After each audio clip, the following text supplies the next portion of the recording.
আজ থেকে বরাবর পরিচালিত উচ্চ মাধ্যমিক এবং মাধ্যমিক পরীক্ষার খাতা মূল্যায়নের কাজ শুরু হচ্ছে। খাতা মূল্যায়ন হবে 13টি ভেন্যুতে, 13টি হায়ার সেকেন্ডারি স্কুলে। এর মধ্যে উচ্চ মাধ্যমিক হবে 3টা ভেন্যুতে আর মাধ্যমিক হবে 10টা। উচ্চ মাধ্যমিক পরীক্ষার খাতা মূল্যায়ন হচ্ছে তুলসীপতিতে, Khudiram English medium high school আর বুর্জং বয়েজ হায়ার সেকেন্ডারি স্কুলে।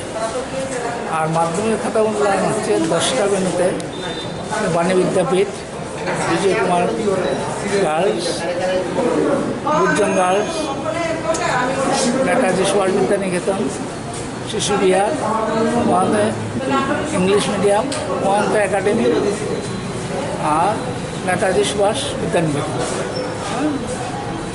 পরীক্ষা নেওয়া হচ্ছে এবার একটা বিশেষ আবহাওয়ার মধ্যে। আপনারা সবাই জানেন যে কোভিড-19 যন্ত্রণায় আমরা সবাই জর্জরিত।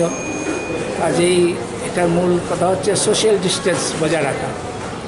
আমরা এটা বজায় রাখার জন্য সম্পূর্ণ উদ্যোগ নিয়েছি। কেননা অন্যান্যবার যে পরীক্ষার খাতা দেখা হতো প্রায় 3500-4000 এক্সামিনার দিয়ে, এবার সেই সংখ্যাটা হবে 2 থেকে 2500। অন্যান্যবার খাতা দেখা হতো 6টি ভেন্যুতে, এবার করা হচ্ছে 13টি ভেন্যু।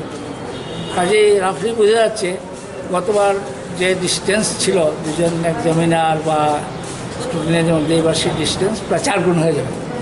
আমরা সেইটার দিকে লক্ষ্য রেখেই ভেন্যু সংখ্যা বাড়িয়ে দিয়েছি। আর শিক্ষক মহাশয়রা যারা আসতে পারেন তার জন্য আমরা 3টা বাসের ব্যবস্থা করেছি। প্রাথমিক যে খবর পেয়েছি বাসগুলা নাকি ওভার ক্রাউডেড, দেখা যাক আস্তে আস্তে একটা ইজ হয়ে যাবে। আর পুলিশের তাদের মন্ত্রী বলেছেন যে অনেক সময় মহিলা এক্সামিনার ওনাকে হয়তো হাজব্যান্ড পৌঁছে দেবেন, কাজে সেক্ষেত্রে কড়াকড়িটা যে কম করে একজনের 5টা দেখালেই আরেকজনকে যেন অ্যালাউ করে। ওটাই হচ্ছে ব্যাপার। করোনা ভাইরাসের জন্য কীরকম ব্যবস্থা নিতে হবে? করোনা ভাইরাসে বললাম সোশ্যাল ডিস্টেন্সের মূল কথা, সেটা আমরা লক্ষ্য রাখছি। আমরা খাতা দেখবেন সবাই মাস্ক পরে, স্যানিটাইজেশনের ব্যবস্থা করা আছে। মিউনিসিপ্যালিটি থেকে সবগুলো ভেন্যু অলরেডি পরশুদিনই স্যানিটাইজ করে গেছে, কালকেও কিছু করেছে। আর আমাদের টয়লেটগুলো সেগুলো যাতে বারবার অন্তত 2-3 বার স্যানিটাইজেশন করা হয়। প্লাস বিভিন্ন জায়গায় সাবান, জল, স্যানিটাইজিং এজেন্ট এসব রাখা আছে। সবাইকে বলা হবে এই ব্লাড দিয়ে সতর্ক। ঠিক আছে।